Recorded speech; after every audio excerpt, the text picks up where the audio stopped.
Welcome back to the deep dive. Today, we're undertaking something pretty complex, a masterclass, really, in geopolitical fragmentation. Mm-hmm. We are diving into the absolute ruins of the former Union Kingdom of Daconia-Rydne. We're looking specifically at the political landscape in 499 of the High King's calendar. Right. So if you want a really deep look at what happens when a powerful state just collapses and you've got 7 different factions scrambling to pick up the pieces, well, you are absolutely in the right place. And you got to understand the scale of this collapse. This Union Kingdom, it was once the absolute pride of the Tarosi realms. This was under King Elbrook the Beloved. A real powerhouse. Totally. But that strength was just utterly shattered by the Fifth Antler War. Catastrophic doesn't even begin to cover it. Yeah. It didn't just end the ruling line. It actually killed both main contenders, Raphael Leafcloak and Roland Bloodhorn. Gone. So throne's empty, the main players are dead, and the kingdom is fractured. Our sources, they actually confirm this is now a, quote, paradise for crime and smuggling. Yeah, that description comes up a lot. It's sliced up by 7 major internal power centers, all vying for control. And meanwhile, there's this formidable external threat just looming. Right on the borders. Yeah. So our mission today, sort out who these 7 players are, and maybe more importantly, figure out the strategic threads connecting them all. Yeah. Because there are connections, there have to be. And first, maybe a quick geography check. Because honestly, everything starts with the land here. Daconia is fundamentally defined by water. The rivers. Yeah, exactly. 2 massive rivers, the Vale and the Thrium. They flow together right at the city of Chrysalis, and that forms the Uliac. Okay, and that confluence point, that's key. It's absolutely critical. If you control that spot, you control, like 80% of the kingdom's eastward shipping? Effectively, it's financial heart. Yeah. And right now, control is completely split. Nobody has it. All right, let's unpack this. The power vacuum right after the war ended, that was 496 HKC, because the heirs left behind were just kids, minors. Too young. Way too young. Nobody was strong enough to actually command the center. So the moment the war officially ended, the whole structure just splintered. Fact. And it was an aggressive splintering, not just drifting apart. You had the Principality of Voltaï and the Kingdom of Rydne. They didn't just, float off.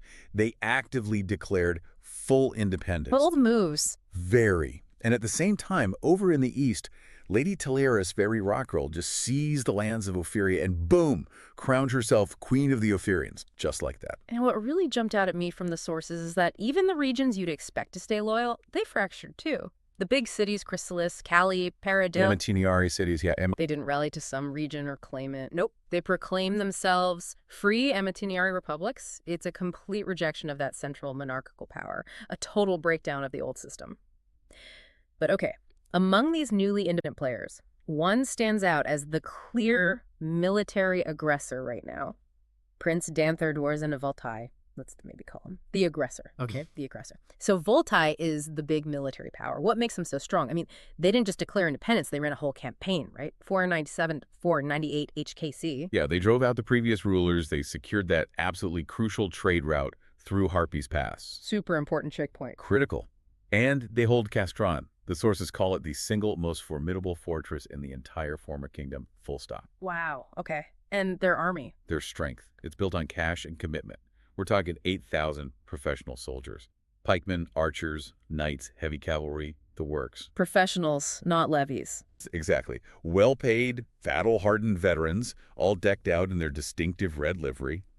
Voltaï is absolutely positioned to be the dominant military force up there in the north. So what are they doing with that force? Well, right now, their short-term fights are border skirmishes with Rydne, but their strategic goal, much bigger. They want to push the main external threat, West Lior, entirely out of the region, specifically out of Lefrais and Diaphrys. Okay, formidable military, clear strategic goal. Yeah. But here's where, strategy meets messy human stuff. The aggressor, Prince Danthar, he has this fatal flaw. It's his family. Ah, yes. His sister, Kralise, and his young nephew, Gorion. They're being held, essentially political wards. Hostages, really. By you. By a man we'll get to very soon, Lord Tarloir of Imoyle down in Cresmere. So wait, the most powerful, best-funded military force in the whole realm is basically neutralized. Pretty much, because Danthar has to constantly appease the guy holding his sister, and crucially, the main heir to the actual Daconian throne, little Gorion. So in this chaos, political leverage, It's actually stronger than raw military power sometimes. Demonstrably so in this case. It shows you the dynamics at play. It's not just about who has the biggest army. That personal link, that hostage situation, Mm-hmm. that's the first major thread in this whole tangled knot we're looking at. Okay, so moving slightly north, we find Voltai's immediate rival, the Forest Kingdom of Rydne, led by King Hamlock Virilia, let's call them. The Forest Masters. The Forest Masters, good name. They are culturally very distinct. About half their population still holds to the ancient faith, worshipping the horned god Vorilus. So, different religious element there, too. Definitely. And they aren't as wealthy as Voltai, not by a long shot. But they are absolute masters of forest warfare, which, in that heavily wooded terrain, that's crucial. Those are military stack up. Smaller. About 5,000 professional soldiers. But these guys are the masters of the Tarlani bow. That bow was the backbone of the archer corps in the old Union Kingdom army. Ah, so elite archers. The best.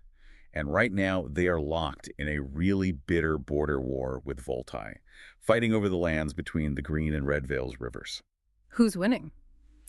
Well, the sources say Voltai tends to win in open battle, bigger, heavier forces. But once they get into the thick woods, the Rydne dominate. Completely different kind of fighting. Interesting dynamic. And what's fascinating here is that Rydne isn't just fighting Voltai. They're also actively sending aid to the Recurls, way over in that eastern conflict against the Talfins. Really? Why get involved over there? Well, it shows they're willing to play the long game, engaging in these proxy factional wars far from their own borders, probably to weaken rivals like Voltai indirectly, or maybe gain useful alliances down the line. Smart, complex maneuvering. Okay, so we have the aggressor in the west, the Forest Masters in the north. Let's shift focus now maybe towards the long game players and the center of the Old Kingdom. That brings us neatly to King Moran II of Parade, the Lord of Threum. Let's label him. The Troll Defender. The Troll Defender. Okay, you have to explain that one. But first, his claim. His claim to the Daconian throne is actually quite strong, traditionally speaking. He descends from King Geir III, solid lineage. But there's always a but. Big but. His claim is heavily tainted. The sources really hammer this home. He served the enemy, Westlior, and worse, he betrayed Roland Bloodhorn during the Antler War. That kind of history. It carries a heady political price, hard to rally support. Yeah, betrayal doesn't play well. So with a strong but tainted claim, I'd expect him to be, mobilizing against Voltai or Rydne and trying to assert himself. You would think. Sure. And he commands a decent force, nearly 8,000 men, but here's the catch and the reason for the name. 5,000 of those men are tied up permanently along the Threum River. Doing what? Guarding the fortresses against trolls. From Orode in Lugria. Wait, actual trolls, like monsters. We're talking about 7 major human powers fighting over trade routes and castles, and this guy's main job is keeping literal monsters out. That's what the sources say. Completely changes his political calculus. His primary military duty isn't fighting other lords, it's defense against these non-human threats. It justifies his large army, sure, but it ties his hands militarily against Rydne or Voltai. So he's bogged down by fantasy creatures. Basically. So he's taking a careful stance for now, seeking neutrality with Rydne and Voltai if they acknowledge his sovereignty over Threum. But make no mistake, he is clearly preparing for a potential 6th Antler War to reclaim the Daconian heartlands eventually. Once the troll situation is handled, I guess. He's the long game claimant, stuck dealing with a very strange immediate reality. Oh, okay. That's unexpected. Let's turn to absolute political epicenter. The real maneuverer here, the one controlling the kids. This is Lord Tarlor Vimoil, the self-proclaimed regent of Daconia, operating out of Cresmere. Let's call him the hostage holder. The hostage holder. Apt Tarlor controls the largest, most centrally located chunk of the Old Kingdom, the rich golden fields, prime agricultural land, and nearly 1.6 million people live there. So huge territory, lots of resources. He must be powerful. Territory-wise, yes. But his personal reputation, terrible. He's actually a minor lord who got lucky. An opportunist, a logistician, the sources practically scoff at him, and the military commanders. They still harbor deep, deep distrust because of the recent Antler War scars. He wasn't exactly a hero. So the most valuable piece of land is controlled by maybe the least respected man? How does he hold on to power then? Pure leverage. Comes back to the kids. Yeah. As we mentioned, he holds Lady Creolice, Danther's sister, and her son Gorion, who is the primary heir of the Raphael Leafcloak faction. Right. And crucially, he also holds Tamais. She's Roland Bloodhorn's 6-year-old daughter, the heir of the other side, the Roland faction. He has both heirs. He has both heirs. And this is where his plan gets, well, kind of brilliant in a patient chess move sort of way. Gorion represents the leaf cloaks. Demise represents the bloodhorns. These two families just tore the entire kingdom apart in the Fifth Antler War. Killing each other. Exactly. And Turloyer has formally betrothed them. Little 6-year-old Demise and 7-year-old Gorion. He's planning their wedding for 508 HKC when Demise turns 15. Wow. So he's trying to literally fuse the two warring halves of the old monarchy back together, under his regency, of course. Precisely. He aims to heal the factional rift through marriage, positioning himself as the indispensable figure who made it happen. And how is this going over with the actual Daconian nobility? Well, here's the key takeaway. They see this plan, this, logistician's marriage plot, as, and this is a direct quote from the sources, the least disagreeable outcome. Least disagreeable, not exactly a ringing endorsement. Not at all. But it shows just how desperate they are for any kind of central stability, even if it comes from an opportunistic minor lord they don't really respect. They just want the bleeding to stop. Okay, so while the hostage holder manages the center with his child marriage plot, let's look east. There's a local war going on there, right? The war for Opheria. Yes, a nasty little conflict. On one side, you have the Tolkiens, led by Duke Orphain. They control the western marshlands around the city of Echequa. They've sworn fealty to Cresmere, technically, to Turloyer's puppet, Queen Demise, but they're pretty weak. Only about 1,400 soldiers, mostly defensive, and they rely heavily on expensive imported provisions coming via Lake Fulian. Okay, so the Taufins are aligned to the center but weak. Who are they fighting? They're fighting the Reckerals, led by Queen Teleris, the one who declared herself queen earlier. They are fighting for total freedom for their house. And they have deep reasons. They were fiercely persecuted by the Roland Bloodhorn faction in the past, so there's bad blood there. Old grievances. Very old. The Reckerals are an ancient, powerful lineage in that region.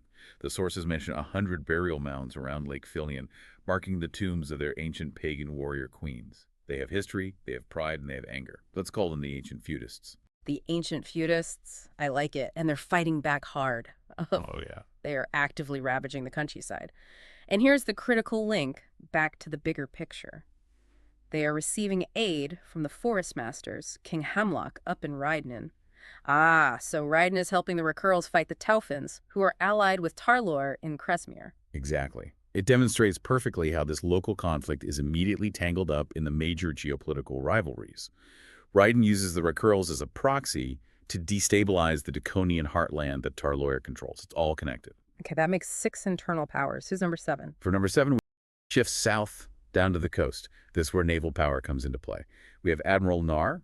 He's an Eldvalde captain and the self-proclaimed regent of Parekalae. We could call him the Sea Lord. The Sea Lord, okay. What's his situation? Nar controls only the fortified port city of Parekalae and a little bit of the surrounding land. He basically sustains himself through tolls collected at the port.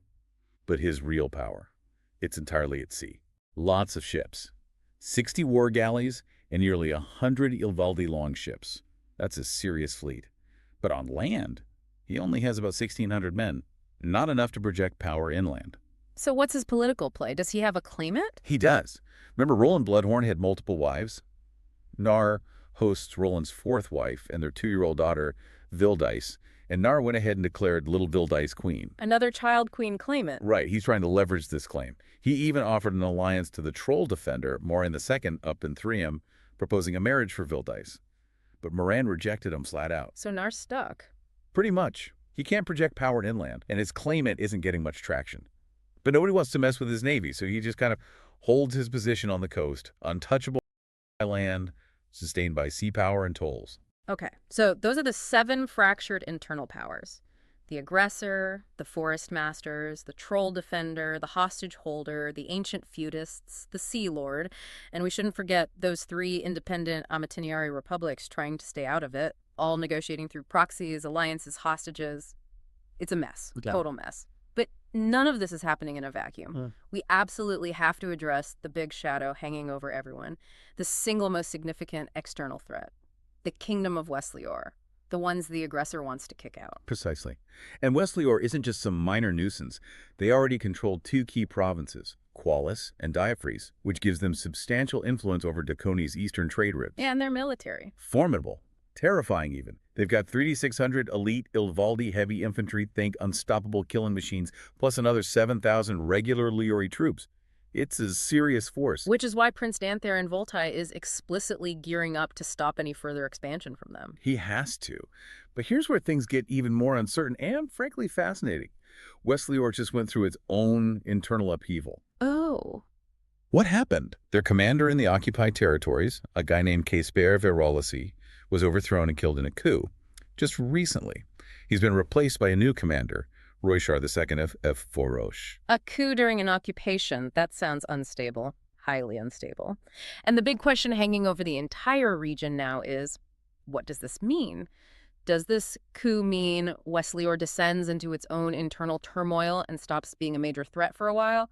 Or does this new leadership consolidate power quickly and launch an even greater invasion into the fractured Daconian lands? Nobody knows. Nobody knows. Yeah. It adds a massive layer of uncertainty to everyone's calculations. Okay, so the whole geopolitical stage is defined by these calculated strategic moves, trade routes, fortresses, hostage leverage. Cold, hard calculations. We've seen the aggressive military power of Voltai, the careful leverage of Tarloir, the ancient feuds driving the Rock Heralds, even the practical defense against mythical creatures by Moran. Right, but now we introduce the final element, something completely different, purely irrational almost. The banished knight, Davar Vizizigi. Ah, yes. The wild card, the human drama element dropped into the middle of all this strategy. Tell us about him. This is the character I was waiting for. Davari is, well, he's a disgraced knight, a wanderer, used to be a big tourney champion, and I love this description. A self-proclaimed champion of love. Yeah, he sounds theatrical. Very, and why was he banished? Exiled by the previous king, Raphael III? The reason? His obsessive, unwanted pursuit of Queen Creolais. Wait, the same Creolais who is now Danther of Voltai's sister. And Lord Tarloy, the hostage holder's prized captive in Cressmere. Oh, boy.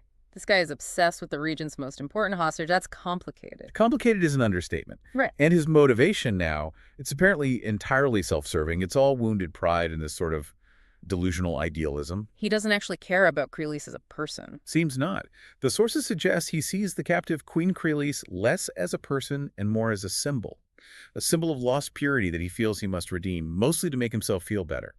He dreams of riding back into Daconia to, quote, prove himself right. Prove himself right about what? About his own greatness, basically. To force the world to acknowledge his imagined greatness as the hero of a cosmic tragedy. It's pure ego wrapped in flowery language.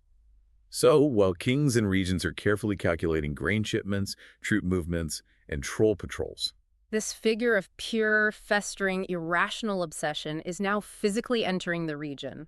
He's in the lawless lands of Naumonth, apparently journeying towards the city of Avila to try and find followers. the emotional stakes, driven by one man's delusion, are about to collide head-on with all that rational political strategy. Exactly. It feels like a potential spark in a powder keg. Absolutely. So when we look at the full picture of 499 HKC, the realm is held in this incredibly fragile balance.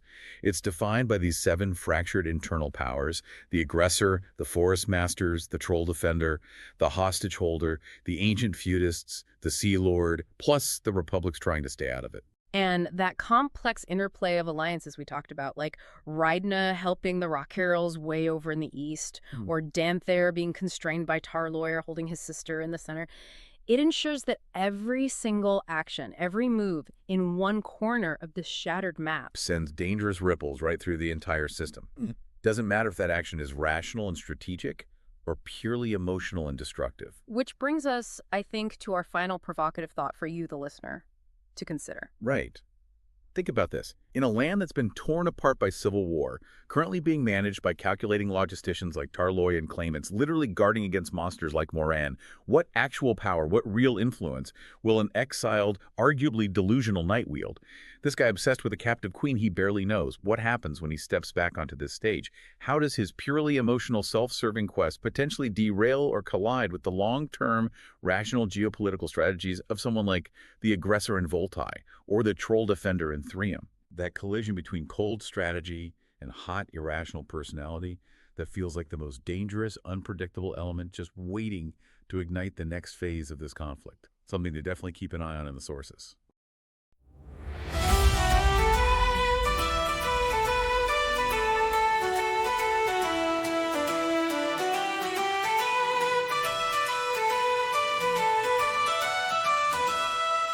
In the year 9. The Union fell, once a kingdom strong, now broken, who can tell? 7 lords arise, each claiming their own, in the ashes of Daconia, where the seeds of war are sown. 7 lords, one land, divided by the blade, shattered crowns, fractured hearts, in the shadow hope will fade. And the wars are whispered, business through the night, the flames of old ambitions ready to ignite.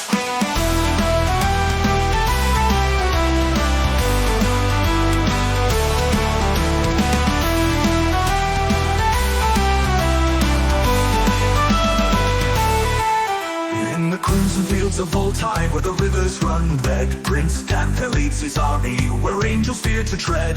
He holds the Harpy's pass, the key to wealth and might, but his heart's in chains, for his king he vows to fight. 7 lords, one man, divided by the blade, shattered crowns, fractured hearts, in the shadow hope will fade. And the wars are whispered, business through the night, the flames of old ambitions ready to ignite.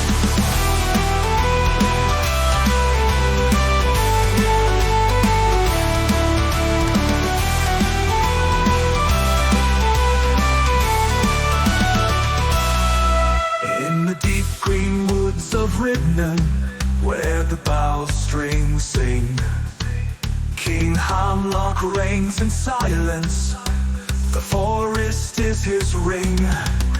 With archers in the shadows, his rule is firm but fair. But the border war with full tie is more than he can bear. 7 lords, one land, divided by the blade, shattered crowns, fractured hearts, in the shadow hope will fade. And the wars are whispered, business through the night, the flames of old ambitions ready to ignite.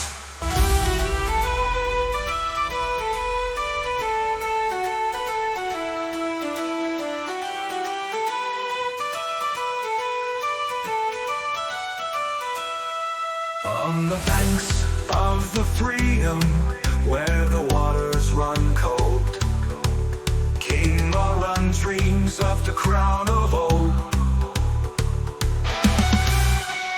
He gathers men to his banner for a war that soon will start, but his allies are few and doubts linger in his heart.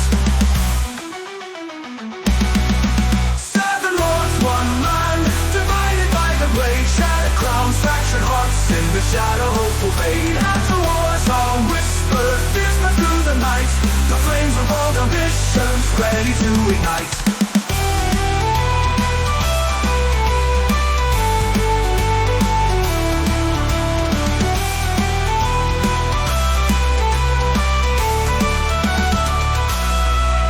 In the golden fields of Daconia, Tarlyra sits on high, with a plan to wed 2 heirs under a troubled sky.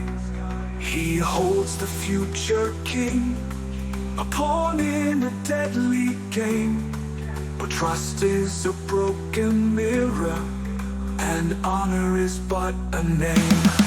7 lords, one land, divided by the blade, shattered crowns, fractured hearts, in the shadow hope will fade. And the wars are whispered, business through the night, the flames of old ambitions ready to ignite.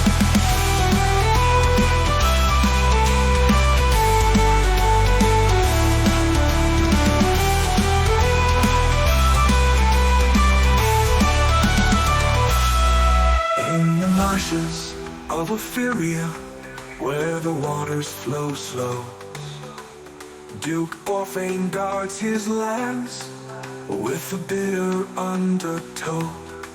He's sworn to Christmas banner, but his heart longs for more, to break the siege upon his gates and settle the old score. 7 lords, one land, divided by the blade, shattered crowns, fractured hearts, in the shadow hope will fade. And the wars are whispered, business through the night, the flames of old ambitions ready to ignite. In the shadows of Rakerlo, where the warrior queens rise, Tarlyra sharpens her blade, with vengeance in her eyes. She fights for Ophiria's freedom against the Tolfin line, to reclaim her ancient seat and make the kingdom mine.